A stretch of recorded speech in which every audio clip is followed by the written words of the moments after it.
Assalamualaikum warahmatullahi wabarakatuh. Alhamdulillahilladzi ja'ala al-qalam lil kitabah wal kitabah lil ma'rifah wal ma'rifah lil qira'ah lil ibadah wal ibadah lillahi ta'ala. Amma ba'd. Allahumma shalli wa sallim wa barik ala sayyidina Muhammad. Pada ibu dosen mata pengampu mata kuliah pengantar konseling, Ibu Sri Dwi Lestari Estos MA. Perkenalkan, nama saya Muhammad Farhan Aidul Yakin dari mahasiswa dari Universitas Islam Jember, program studi FKIP, prodi bimbingan dan konseling. Pada kesempatan hari ini, saya akan melakukan wawancara mengenai tugas mata kuliah pengantar konseling dan juga menjadi pemahaman saya untuk peran guru dalam membantu dan membimbing siswa di sekolah. Saya percaya bahwa setiap siswa memiliki potensi yang besar. Namun terkadang mereka juga menghadapi berbagai masalah dalam belajar maupun dalam kehidupan. Oleh karena itu, melalui wawancara ini, saya ingin belajar langsung dari pengalaman seorang guru tentang bagaimana memberikan bimbingan, motivasi, dan arahan kepada siswa agar mereka dapat berkembang menjadi pribadi yang lebih baik. Semoga kegiatan wawancara ini tidak hanya menjadi tugas perkuliahan, tapi juga menjadi pelajaran dan renungan bagi kita semua tentang pentingnya peran guru dalam mendukung masa depan siswa. Hari ini bersama narasumber dari Sekolah MTS Irsayuddiniyah, Patokan Bantaran Probolinggo. Terima kasih kepada Ibu Guru yang telah bersedia untuk meluangkan waktunya menjadi narasumber kami. Sebelum memulai wawancara, mohon Ibu memperkenalkan diri terlebih dahulu. Assalamualaikum warahmatullahi wabarakatuh. Di sini saya sebagai narasumber, di mana identitas saya adalah Siti Maimunah. Saya mengajar di MTS Irsyaduddiniyah Patokan Bantaran sebagai guru bimbingan konseling dan juga mata pelajaran IPA. Saya mengajar di sini kurang lebih 9 tahun. Baik, menurut Ibu, apa yang dimaksud dengan bimbingan dan konseling di sekolah? Sesuai dengan pengertiannya bimbingan dan konseling. Jadi di mana di situ ada kata bimbingan. Jadi bimbingan, kita memberi bimbingan arahan kepada siswa karena siswa belum bisa menjadi sepenuhnya mengambil keputusan kalau kita tidak memberikan menghadapi masalah dari keluarga juga dari dirinya sendiri. Jadi perlu adanya bimbingan. Bimbingan konseling itu adalah memberikan pemahaman pengertian kepada siswa untuk mengambil keputusan. Baik. Dan menurut Ibu, mengapa bimbingan dan konseling sangat penting diterapkan di lingkungan sekolah? Bimbingan konseling itu sangat penting dikarenakan apa? Tadi sesuai dengan pengertiannya, kita memberikan arahan karena menghadapi masalah itu pribadi, sosial, siswa tidak bisa menentukannya. Jadi perlu arahan dari guru. Sehingga penting sekali di lingkungan sekolah adanya bimbingan konseling sehingga siswa dapat arahan, mendapatkan arahan yang baik untuk perkembangan secara lebih baik. Terus sebagai guru mata pelajaran, bagaimana peran Ibu dalam membantu pelaksanaan bimbingan dan konseling di sekolah? Peran guru mata pelajaran itu juga penting, misalnya dengan memperlihatkan perilaku siswa. Jadi tiap guru itu kadang saling berkomunikasi kenapa ada perubahan dari siswa seperti itu. Jadi nanti tugasnya guru tuh memberi motivasi karena kadang ada juga yang tidak bisa terbuka siswa seperti itu. Jadi guru mata pelajaran itu juga penting untuk memberikan motivasi di setiap pembelajarannya. Jadi tidak hanya guru BK saja. Jadi setiap ganti pelajaran, kalau di MTS kan beda pelajaran, beda guru. Sehingga guru menerapkan, misalnya guru bahasa Indonesia, guru matematika, menumbuhkan motivasi. Jadi siswa itu tidak hanya dapat arahan dari guru BK saja. Jadi setiap pelajaran mereka bisa mendapatkan arahan ke yang lain. Jadi setiap guru itu memberi motivasi terhadap siswa agar siswa tersebut menjadi semangat dalam belajar. Bisa seperti itu, karena kan bisa kemungkinan guru itu anak itu tidak terbuka dengan satu guru ini, bisa dengan guru yang ini merasa lebih nyaman. Nah, bisa seperti itu. Jadi tidak hanya mereka ke guru bimbingan konseling, tidak bisa ke wali kelas juga. Nah, jadi mereka mungkin lebih terbuka kalau dengan wali kelasnya. Nanti peran antar guru lah yang saling memberikan motivasi. Apa saja yang dialami oleh siswa ketika menghadapi masalah besar? Terus bagaimana seorang peran guru untuk memberi arahan yang baik kepada siswa ketika siswa memiliki masalah? Ketika siswa itu memiliki masalah, yang pasti guru tuh mengetahui dari perilakunya seperti apa. Saya selaku guru BK biasanya mendekati terlebih dahulu. Kita tanyakan secara pribadi dulu. Kita tanyakan kenapa perilakunya berubah, kenapa ada masalah.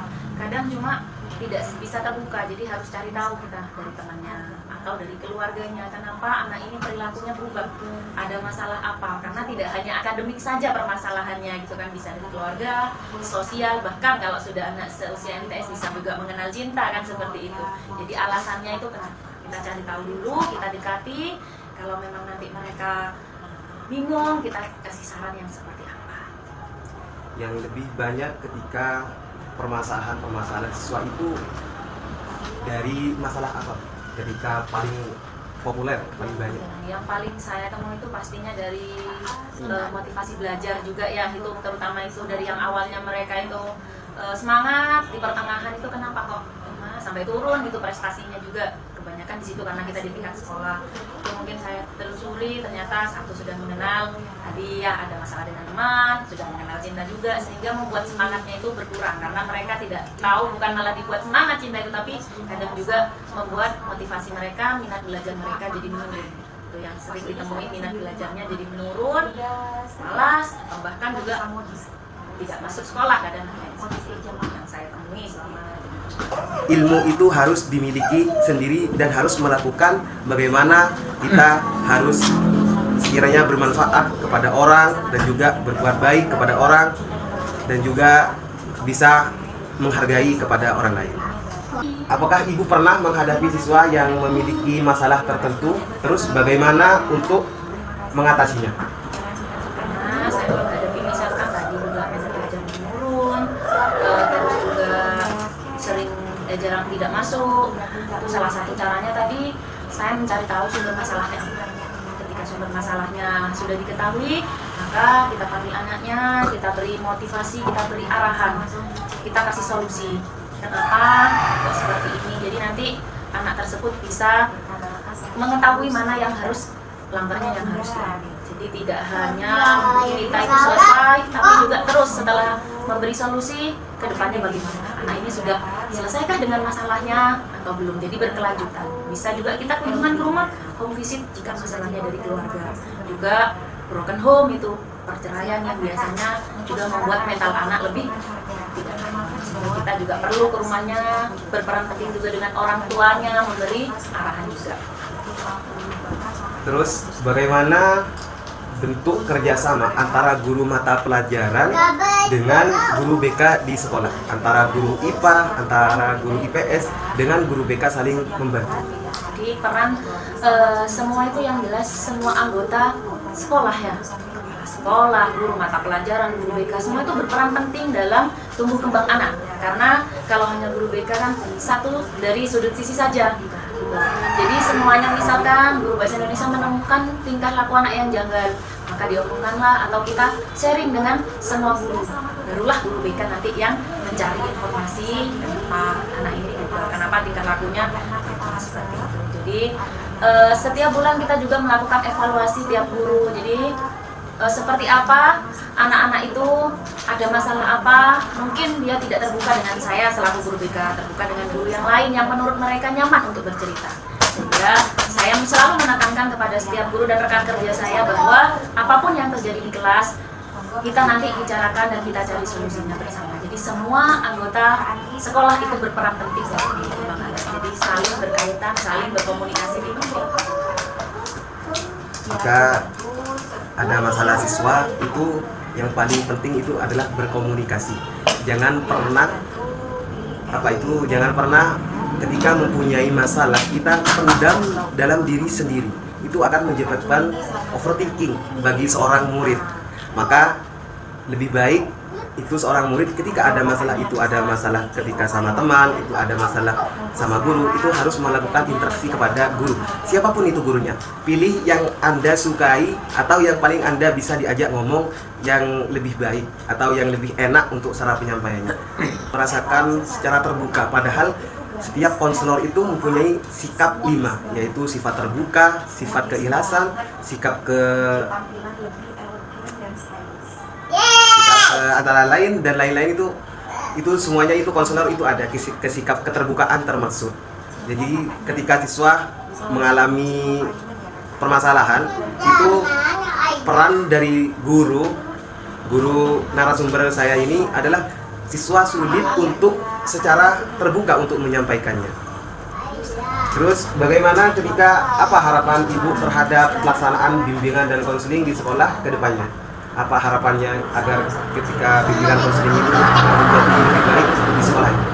Harapan saya dengan adanya bimbingan konseling ini, siswa bisa lebih terbuka, bisa mendapatkan arahan yang lebih baik, dan juga harapan untuk program-program yang saya kadang ada bimbingan 3 bulan sekali. Mereka tidak hanya waktu pelajaran, tetapi ketika mereka punya masalah boleh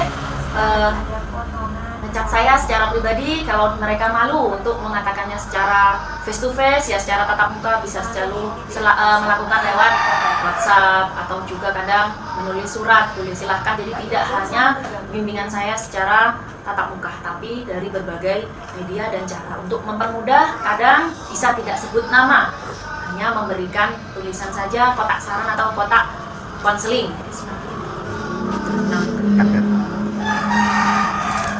Ada berapa deh? Oke. Baik. Ketika apa masalah yang ada di sekolah ini sudah kita secara dalami dan saya pahamkan bagaimana ketika seorang guru sudah wanti-wanti untuk secara terbuka untuk menangani siswa agar bagaimana ketika siswa itu lebih baik ketika menghadapi permasalahan itu ataupun permasalahan